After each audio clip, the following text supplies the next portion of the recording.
This is the opposite of Biden. Biden would take a half a question and he'd leave without answering it. Go ahead. On Iran, You tell me when it gets boring. Okay. if Iran, Are you from Iran? no, I'm not from Iran. I'm from the UK. But if the intelligence reports conclude that Iran can enrich uranium to a level that concerns you, would you consider bombing the country again? Without question, absolutely. And have you had any conversations? Turned out to be unbelievable.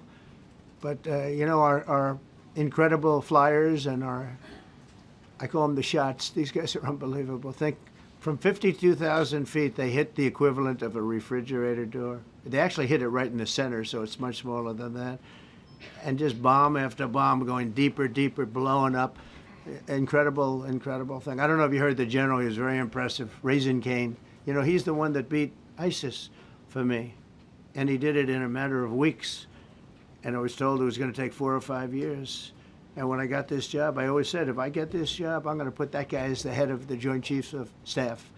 And Dan Kane, and he, when I heard his name was Raisin, his nickname is Raisin Kane. I said, you got to be kidding. So I liked him right from the beginning. But he knocked out ISIS in a time that nobody ever thought possible.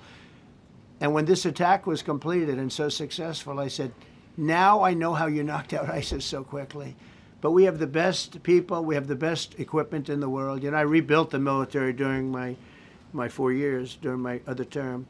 We have the best equipment in the world. The problem is we gave away, you know, a lot of it, but small relatively speaking. We gave a lot of it away to Afghanistan. Shouldn't have happened. That just shows how incompetent they were. They gave all that equipment away, billions and billions of dollars worth. Shouldn't have happened, but that was small compared to what we have. Now we have a great military with great people. Okay.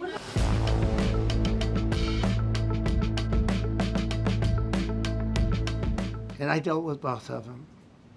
And they both wanted it settled, both of them. And we did a great job, but they're exhausted. The last thing they're thinking about right now is nuclear. You know what they're thinking of? They're thinking about tomorrow, trying to live. It's such a mess. It's such a mess. The place was bombed to hell. And no, I'm not worried about it at all. And I'm putting out a little statement. I'm going to respond to the Ayatollah's statement yesterday that we won the war. Oh, God, we won the war. And I said, look, you're a man of great faith, a man who's highly respected in his country. You have to tell the truth. You got beat to hell. And Israel was beat up too. They were both beat up. And it was a great time to end it. It was quick. They got the hate out. There was a lot of hate, a lot of hate. It would be great if they didn't have that hate. But the last thing they're thinking about is nuclear weapons right now.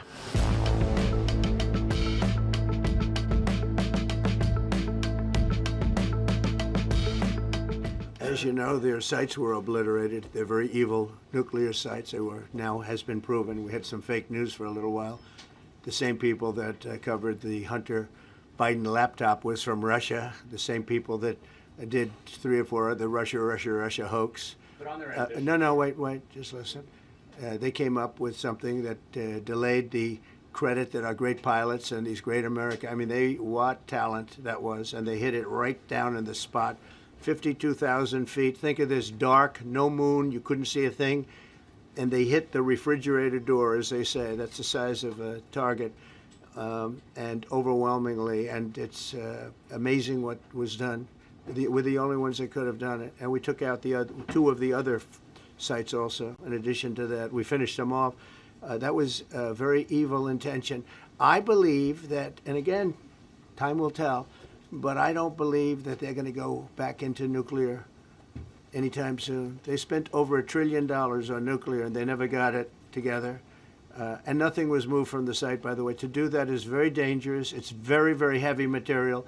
Those cars were most likely the cars of masons because they were pouring concrete at the top, at the hatch, as you know, the hatch going into the nuclear site.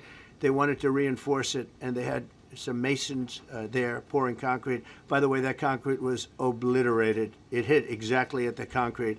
It was, I don't think it had a chance to dry, but everything's down there. It's under millions of tons of rock.